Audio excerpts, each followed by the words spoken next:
Welcome to another episode of We Don't Die. I'm your host, Sandra Champlain, author of the international best-selling book called We Don't Die: A Skeptic's Discovery of Life After Death. And just a reminder, my home base is wedon'tdie.com, where you can always find classes, our Facebook group, get a free copy of my book. And also, we offer a free Sunday gathering inspirational service every Sunday with medium demonstration included, all at wedon'tdie.com.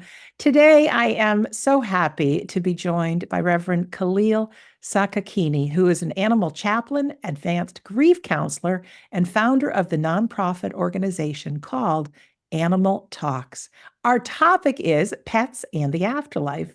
We'll talk about the spiritual connection we have with our pets, understanding forever love, and some ways we can connect after loss. You can find out more at the website animaltalksinc.com. That's you. INC. Oh, Reverend Kaleel, it's so nice to meet you, and welcome to We Don't Die. Thank you very much. Oh, It's interesting. Just to frame the whole thing, you talked about life after death. I think that's what you said, correct? yes, So I tend to use the term life after life. Does that shed any different light on the matter? it's perfect because we don't die, just our bodies disappear. So Tell us about you. Tell us about you because you're an extraordinary person doing a lot of things. I've checked out your website and you're such a giver. But tell us about you. Where in the world are you, first of all? right now I'm in Boston. Boston's my hometown, Boston, Massachusetts. So You're my neighbor. I'm in Rhode Island. Not far away at all. that's interesting. No, I love Rhode Island. I love the coast. It's beautiful. Yeah, so that's where I am. Animal Talks is about 5 years old. It started, 5 years ago. And at the time, I was a life coach and also a journalist. I worked for NPR and other media outlets covering the Middle East and other kind of hotspots because ethnically and culturally, I'm from that part of the world. So that made sense. I also have always had a lifelong love for animals, naturally. But I had a cat in particular. Some loves are bigger than other loves. I mean, they just are for whatever reason. And this cat was a very big love. His name was Cairo. It was a big, black, fluffy, beautiful animal with eyes that just pierced and penetrated. And so whenever I was traveling, I would look at his photographs to kind of carry me through the next challenge and the next crisis.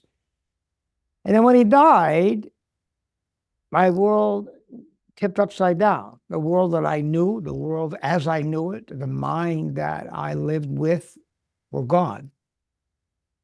Because he and I existed in the world that we created, my body knew when to feed him, what kind of person to allow in the house, what kind of tone of voice to take, so that I had really created a whole reality that anybody who has a pet does, because they pattern their existence neurologically, physically, emotionally on their relationship with that animal companion, with that pet. And so when that pet passes, the mind to say, what's going on? I'm still doing what we've been doing for 15 years, 10 years, 12 years, but there's no reason to anymore. What happened to the world that we got created, that we created together? So that throws people into a profound panic. They say, my reality has changed, my world is gone. And they're right, they've lost their minds. They've lost the minds that they developed with their animal companion for all those years. So I obviously was frightened, deeply hurt, deeply disturbed, troubled, and I tried to find some help. But every therapist I went to wanted to prescribe something like an antidepressant or an anti-anxiety pill or something of that nature. It just dawned on me. I said, wait a minute. Sadness and grief are not mental health issues. I'm not coming to you with a mental health issue.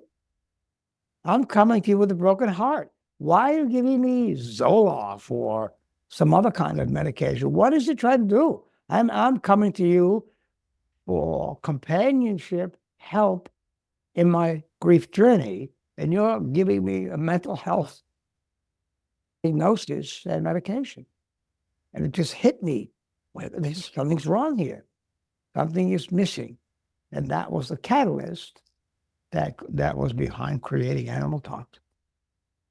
What happened next? Did you learn about grief? What was your belief in the What a afterlife? good question.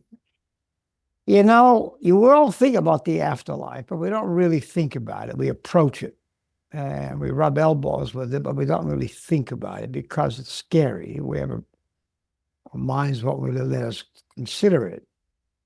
So I didn't really have any opinion of it, but I knew that this relationship between Cairo and me didn't die with his passing, that the love and the relationship still existed. But I didn't know how to connect. I was missing a link somehow. And that helped me understand that I needed to know a lot about grief work, because grieving is not a passive situation. You grieve and mourn actively in order to heal and in order to come up with a reconciliation. So that really, to answer your question, I did not know about grief in the sense that I knew it was something that I felt somatically, physiologically, emotionally. But I didn't know the steps necessary to walk myself and anybody else through a grief journey that moved us from pain to healing, from despair to hope. If that makes any sense. It makes a lot of sense. Did you feel a connection with Cairo, that belief that he's still around? Oh, it's 10 years. I still do. Well, tell us about that, because we want to believe, and I know I'm just like everybody else. We think, oh, it's just our imagination. We might feel him jump on the bed with us, and we chalk it off to just our imagination. What happened to you? Even if you chalk it up to your imagination, how wrong is that? How not a reality is that? So people will say, oh, it's just in your mind. I said, yeah, okay. Or it's just your imagination. Wait a minute. Are you telling me that, oh, just your imagination? Let's put imagination over here in the non-real, non-valid, non-credible situation. So even if it were just your imagination, why isn't that reality? What could be more real than what you imagine? I agree. You know, we are on planet Earth hurling through an ever expanding universe. We are self-contained, we got our own battery, just add a little food and water. We human beings are miracles, and even down to our tiniest bit, all we are is invisible, vibrating energy.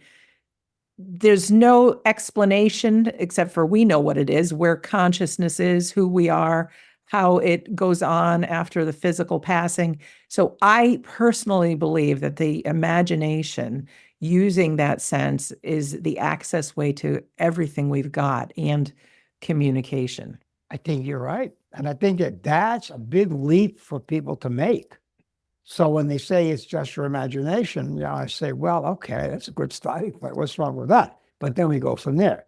So I think in this topic, we have this workshop coming up, which you kindly referred to, Pets and the Afterlife, but it can be the afterlife, life after life, pets or otherwise. We turn to metaphor and we turn to poetry, because that really is the only way we can give expression to this belief. And I think Tagore is India's Shakespeare, and he says, death is not the killing or the turning off of the light. It's the lighting of the lamp, because the dawn is here. So in that sense, I think of death, especially the connection with pets, as the beginning of a new life. Not so much the extension of the relationship we had, but a new plane of existence, which is real and profound and deeply felt. And I'll tell you, to be candid, it is often, am I talking too much? Nope. Keep on going. People have heard Sure. my voice enough. Love to hear your words. Okay, because just lost my thought. Our relationship with human beings is marred by criticisms, judgments, infidelities, harshness. And so when a human being dies, say, for instance, we weep, we mourn, but it's always mixed with doubt, guilt, regret, uncertainty. When your animal companion dies, there's never been any of that. Well, you didn't take out the trash, or you didn't do the dishes, or this judgment. It's not there. So the very purity of that relationship between you and your pets almost makes the connection in the quote afterlife that much more possible, that much more real, because there's no static. You're listening to a radio and there's static, and that static you can't hear. That static is often guilt, regret, judgment, but that doesn't happen with pets. So that eternal connection is a lot more believable, reliable, possible because of the absence of that human stuff that we do to each other. I agree. I agree. We love our pets often more than we love people because of that unconditional love. Who were the people on Noah's Ark? There wasn't a single person there, was there? I don't know. He took all the animals. They didn't take the people. I never thought of it that way. A smart move that was. Exactly. So what would you say to people who want to know that their pet is still around and they can have this relationship? Do we look for signs that they're still around, like the jumping on the bed or just feeling their presence or thinking of them? I begin with something called via the negative. So ask me your question again, if you don't mind. Well, how do we know that our pet is still with us? I'll put it to you that way. How do you know that your pet is not? Because I can't see them. I can't touch them. I'm just now in my heart, That's okay. I believe. Right. Well, just to know what they're talking. Right. I'm not feeding them. I fill the bowl and no one comes to eat. Right. They're physically not with me. Oh, okay. But you don't see the air, just taste the air, you can feel the air. There are so many things that you can't touch and, hope or love or whatever. So I begin that way with the negative. How do you know it's not so? Tell me why it's not so. Subtract, subtract, subtract, subtract, subtract. By peeling the onion.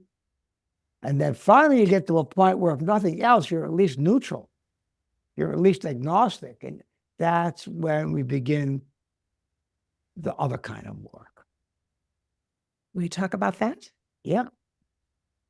Yes, look, we're all conditioned, and the mind is a product of our society and culture and so on. So I think that we begin celebrating the life of the pet that passed on a continuous basis, so that we might plant a tree. That's a step. We might plant a bush and name the bush, or put a stone. That's a step. We might create a little space in our house, which is what I could call a shrine or an altar, or just a memory space with the dog's collar or the cat's food bowl or the photographs and the ashes, say. And then we might invite people to say his name or her name. So all this time, what we're just simply doing is keeping that image and that feeling alive, giving permission to still say the name feel the presence, have a place in the house where you can connect, see the plants, see the trees, see the flowering bush. All these things are simply ways in which we prepare our soul and our heart for the connection. So it doesn't, if you don't make the connection comes naturally, I believe, from the kind of preparation that you do and the steps that you take. Or in Hindi, I'm not Hindu, but I studied it, it's neti neti, not this, not this, not this, not this, not this. And then you're left with those signs, the tree, the bush, the plant, the photographs, the special place in the house, the songs that you're saying, the food bowl, the color, the picture. You're constructing a universe. And then we create what I call a stillness practice. It's not meditation, it's a stillness practice. And you've done that work, you've gone from grieving to actively mourning, you've created this other universe. And in this stillness practice, I also am an animal communicator, you begin then to allow the sensation of the pet, the animal companion, to be present. And so it's a gradual process. I can't answer your question directly and say, you flip a switch, or you take this potion, or you drink this. It is a process of becoming, and then becoming a process of recognizing the connection is there by cleaning out the clutter and creating a roadmap that brings it together. And then the biggest step of all is simply saying yes to that reality. Yes, Cairo is with me. Yes, he wants me to be happy. Yes, he knows I love him. Yes, he knows I miss him. Yes, he knows we will see each other again. Full stop. They may repeat. I hope that answers your question. Well, it does. It just makes me think so many people want that pill or the magic recipe, and it's all about our experiences. I've been on my own journey. I've witnessed miracles in many ways. And if someone had just told me about them, it wouldn't have the value it does that when I experience it myself. No one can take away my experiences. No one. People can argue with me that they don't believe what it is I'm talking about, and that's fine. You haven't lived in my shoes. That's right. So to give people a little bit of homework, which is enjoyable homework, That's right, and feel that connection, there's not going to be a single soul that's going to tell you that that's not true. You know, you're right. And it's interesting to look at what the world's religions have to say about it. It's funny because all of the world's religions, well, not all of them, but the major ones, Islam, Judaism, Christianity, Hinduism, Buddhism, most of them are pretty silent on pets going to heaven, quote unquote heaven, pets being in the afterlife. That's right. They're very vocal about treating animals kindly. Islam says that you feed the animals before you feed yourself. And what use do I have of the fatted calf? I do not need the sacrifice of blood. So those are signs that religions take the specialness, I would say, divinity, say the uniqueness, the beauty of animals, very importantly. Now, I think it was Pope Francis, or was it John Paul? I'm not sure. I think the credit goes to Francis. In one of his papal visits, he was blessing the crowd and maybe serving communion, I don't know. And he saw a little boy about 10 years old. And this just happened because you can look it up on Google even or elsewhere. And the little boy was sobbing and crying deeply. And the pontiff said, "What is it? What is bothering you?" And the boy said that his puppy had died and would he see him again? And what was an earth-shaking moment, the Pope said, all God's creatures will be in eternity and will be together. Now, that was stunning because the Christian church did not allow for the fact, I don't even know how much it considered it, but certainly did not allow for the fact that pets accompanied us or there was a place for them in heaven. But the Pope said so. And for weeks and months after that, there was tremendous controversy about, did he really mean that? Do pets have souls and therefore they're going to heaven? Or without souls? What is a soul? But he said it. The boy was consoled, and the critics, of course, jumped in his comment. But you know what? He made that statement. In God's eternity, if what is true for humans who are given the spark of the divine nature, why is it not true for animals? And if it's true for animals, if we all go to heaven, quote unquote, or have a life after life, then isn't it likely we might meet up? It's more than likely. People often say God spelt backwards is dog. Right. Any one of us who has had an animal companion knows their unique personalities, that unconditional love, and they grieve as well. I've seen it happen with my own animals. They're lovely. And even where we live, I watch the hummingbirds every year come back to our backyard. And to know that these things are so intelligent with their instinct, they fly to Central America and then they'll make that trip thousands of miles back up to be where they were born. And that's here in my backyard. We watch the wild turkeys and so many squirrels, of course.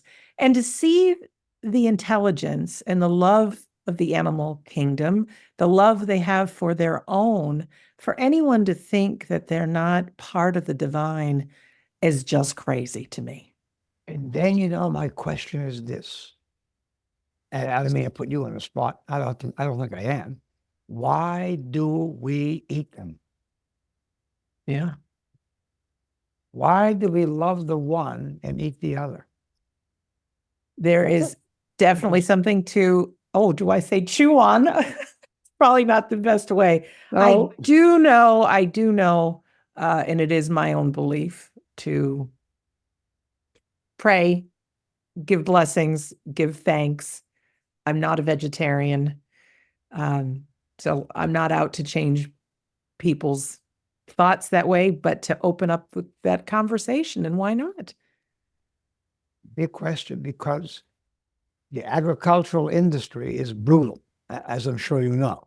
I know how many 150 billion animals each year are killed or minks are grown, bred, for their fur to be stripped off so people can have false eyelashes, shoes, belts, clothing made of the animal skin. So before we get deeply committed to the idea of pets in the afterlife, I have to always ask the question, if you're entertaining that thought and you kind of are gravitating to that belief, then why do you eat the animals?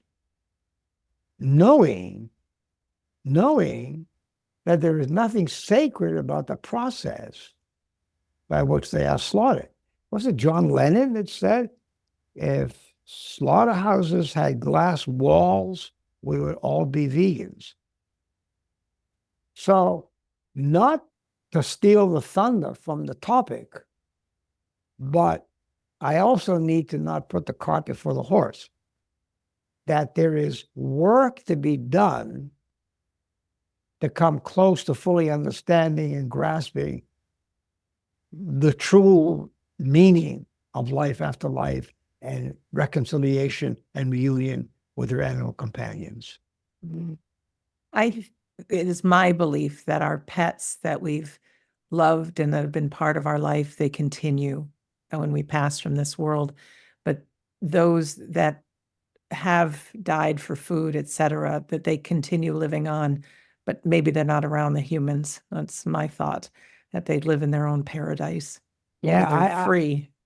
I hope so. I mean, I don't want to, provoke controversy among the No, viewers and followers and so on, but it's an ethical, moral, and spiritual question, because you cannot fully entertain the idea of a coming together again in life after life, so the beautiful coming together with your animal companion and your animals, without also simultaneously acts of great kindness and love in the present on right. this earth. And I think, my opinion only, and your viewers and maybe very upset with me, I don't really know, but the vessel must be prepared to receive a holy oil, so to speak. So the kind of life you live, to some extent, to a large extent, plays into whether that life after life connection really works for you, happens for you. I guess I'm saying there's a price to pay for opening your heart like that and believing you'll be reunited. There's work to be done, a price to be paid. It's not a button that you push or a lever you pull. I don't And know. Is that an that's a uncomfortable good thought? thing. Yeah, I think it is. I know, as far as grief goes, when I don't know someone very well and they die, well, I'm sorry to hear about it, but doesn't impact me. The more we love, the more grief hurts. And I Right. think as human beings, to know our capacity for love is experiencing grief. You get, I think, big points for our soul that I know knew true love. Bless you. I think that Gibran says it so beautifully. Always people will often say to me, "How long will the grief last?" And I say to them, "Well, how long will your love last?" And then they'll say to me, "Well, my mother thinks, or my husband thinks, that I've been grieving now for 6 months or a year, 2 weeks or whatever. I should kind of get rid of that and face reality." But the point is, as long as you continue to love, you will continue to grieve. But the grief softens in time. And what does happen is that you remember the life that you shared with more joy than tears, with more love than pain. And again, to me, that is a living reunion in the afterlife. It is a spiritual condition that you're experiencing in the here and now, which is very close to a first cousin to experiencing it in eternity. Thank you for that. I believe, like people that we come across in life, our animal companions can teach us things as well. I had a beautiful cat named Millie, who I had for many, many, many years, and she snuggled with me. She was truly the love of my life. She opened up a part of me that I didn't even know was capable of feeling love that much. Mm. And I wrote my book, We Don't Die. It was not yet published. I had to read it through one more time before it went to print. The day before I had to read it, Millie was so sick that we brought her to the vet. She was put to sleep. I suffered so terribly. And the last thing I wanted to do was read my book. So what happened is I had to. I went through reading, because I talk about grief in it. I talk about reasons to believe and who we are, souls having a human experience, and there's lots of helpful hints for living life as a human.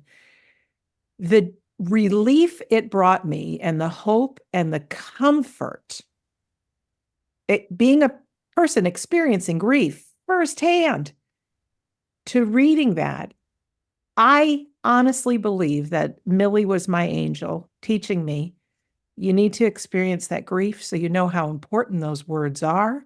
And it was after the book came out that I started the podcast. And now hundreds and hundreds of thousands of people have heard these words.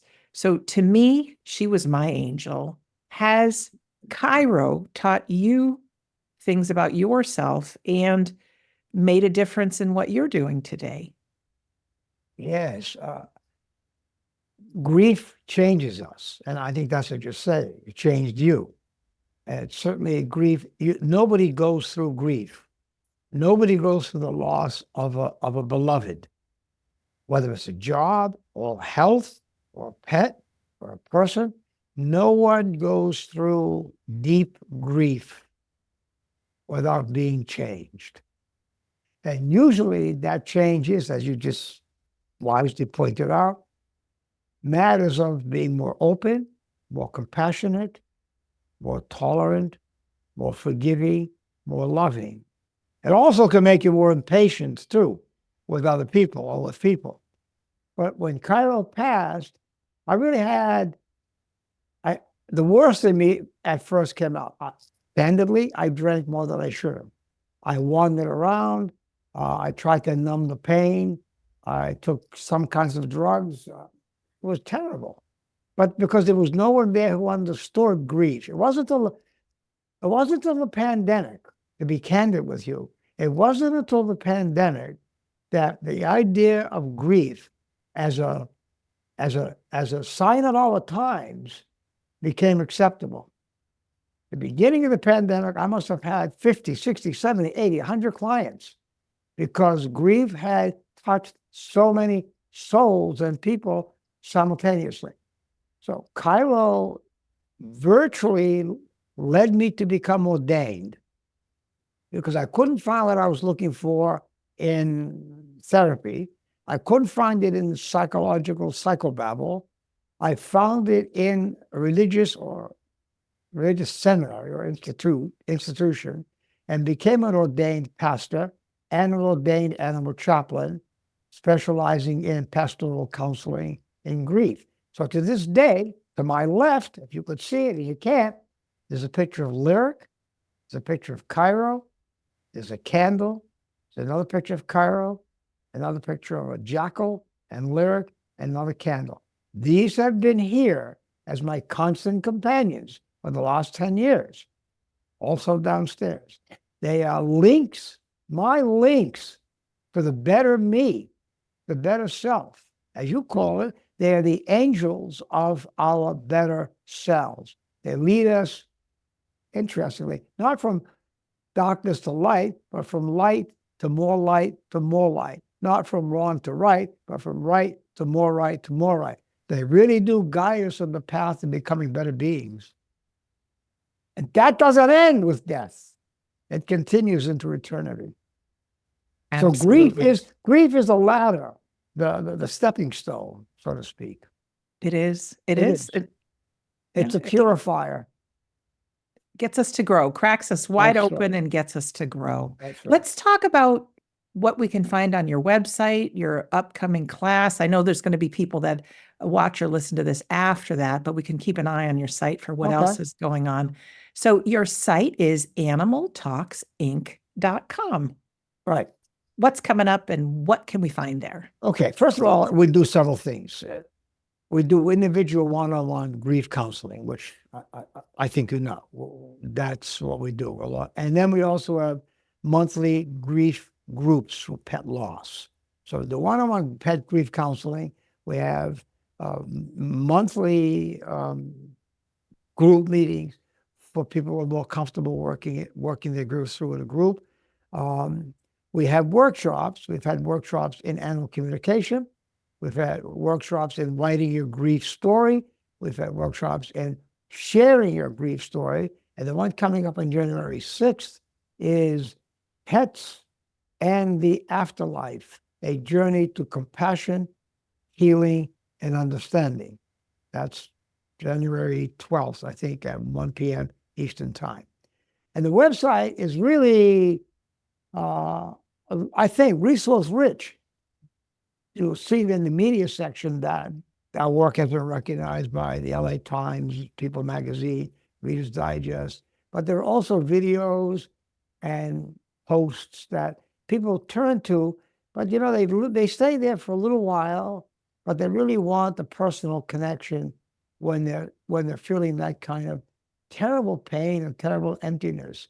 And then, they believe in their grief that they will meet their pet in heaven or in eternity. All they are looking for is reassurance. I think you're right about that. And that's why so many people keep listening to this show and reading books. And I think by nature of being human, we don't often live life and what a miracle it is and gratitude. I think we're built to look for what's wrong, what's next, what we feel guilty about, the grief, the whole thing. And to be able to hear these stories and keep a connection, it's like keeping that divine spark lit. We need to be fed this kind of fuel to know there is a bigger picture, not just with our pets, but with our loved ones. And most importantly, if they go on, we will too, which means who are we? What is our life for? And let's make the most out of it while we're here. And whether it's loving an animal unconditionally or turning that to the animals with two legs that you might share your home with, really turning on that unconditional love.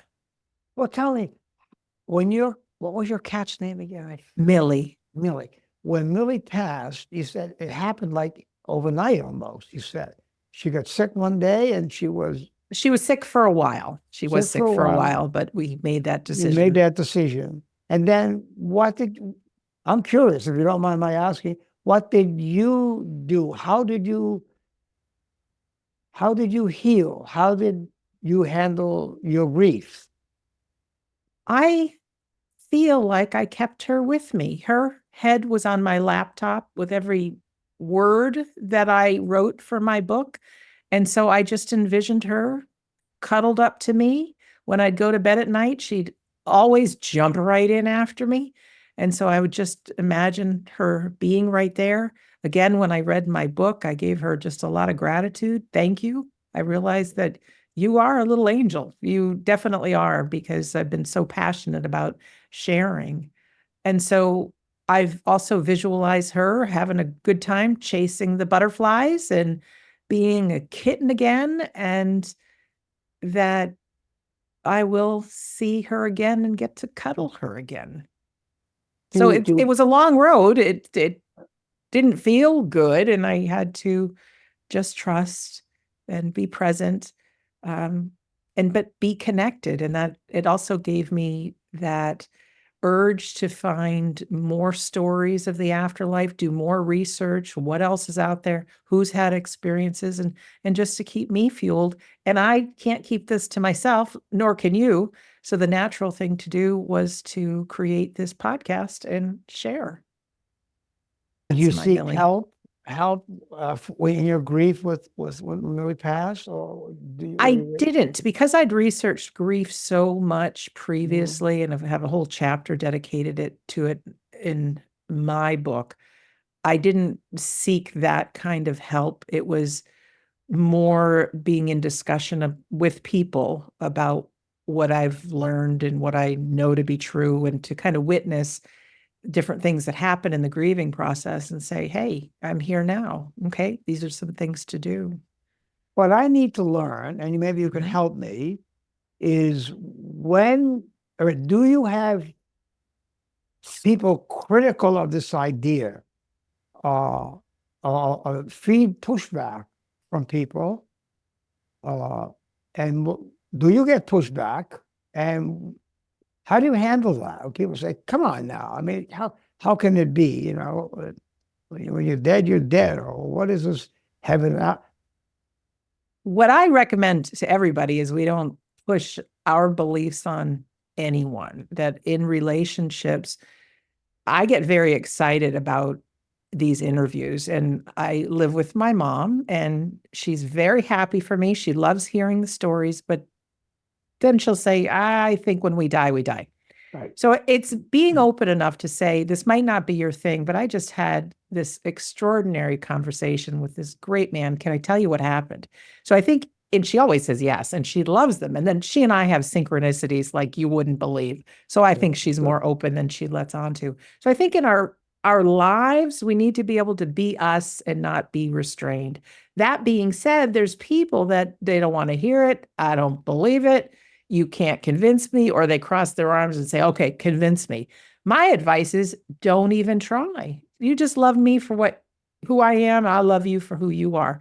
There comes a point in each person's life that they start asking these big questions. Who am I? What is my life for? Do we go on? And I tell you, you have one instance where you have someone you love or a pet that you really love that passes. Suddenly you're asking questions that you never thought you'd ask before. The subtitle of my book is A Skeptic's Discovery of Life After Death. I was one of those diehard. I didn't believe it. People who have near-death experiences, the white light is just their brain shutting down. I was so opinionated. And if I could do a 180 and be this person who now has hundreds and hundreds and hundreds of hours of episodes, there's hope for everyone. So it's not to push. Allow yourself to be open. You can ask, can I share with you? But you will never, ever, ever, unfortunately, this is my belief, take somebody who's a skeptic, who doesn't want or isn't willing to be open. We can never make them see our side. But I do have faith that it's only a matter of time. They'll come looking for questions or for these answers, and they'll have their own experiences that they can't chalk up to their imagination. Well, what was your road to Damascus conversion? I mean, if you were a cynic, was it merely passing, or was it something else or you like somebody primed you and you were ready, or We have what? strategically changed this interview that you're interviewing me. I I'm just want to sorry. highlight that. No, I don't Well, mind. I don't mind. But you're what right, I am. I will Because I need to answer learn from this interview. I will answer your question the best I can, but then Okay. I just want to get some closing words from Okay. you All right. and have people know All how right. they can get in touch with you. My story in a nutshell was I was a disbeliever in all this. When you die, you die. That's the way it goes. Even though I was raised Catholic, we were taught we had to have faith, but I had no idea what that even meant. So I was not religious at all. And then in the mid 90s, I went through a tremendous fear of dying. I mean, that fear was the worst thing I have ever experienced. And secretly, I went on this mission to see, is there anything else out there? Is there anything to believe in? Is it possible that we go on? And I started studying major world religions and great stories of faith, but that didn't quench my soul. And I ended up taking a class in being a medium, using our psychicness. And out of my own mouth, I was giving people evidence of their loved ones, names, who they were, the relationships. And I was stunned because in my mind, I was just making this up and they were doing it with me as well. And that wasn't good enough. I didn't want to be a medium. So I went and I've studied every topic about life after death, from near-death experiences to remote viewing, hypnosis. The people on this world right now that are using technology and electronic voice phenomena to connect. There's some wonderful doctors doing some induced after-death communication, using different tools, medical doctors that will put people into that very relaxed state to reconnect, all to help through grief. I know there's a whole bunch more that I'm forgetting about right this moment, but I ripped open this whole conversation and I started venturing out around the world, having my own experiences. And that point came that there was that tipping point that I said, I need to tell people about this. I was still too afraid, but then my dad died in 2010. Grief ripped my heart open. And that's when I started to investigate grief. I told my dad about what I knew about the afterlife, which I was afraid to even tell him because he was so religious, and it helped him in his passing. And he made me promise that I write a book. And suddenly this world opened up to me, that the right people came in my path, meeting a publisher, et cetera, and so forth. And now you can't shut me up. Oh, I wish I had known this at the beginning of the conversation. There's more to me than meets the eye, as Well, I same knew with that, you. obviously. Same with you. No, but obviously, but I mean, obviously, half the things I was saying, Yeah. you already were there, two-thirds of all of them. So if I had known this, well, I guess it doesn't matter.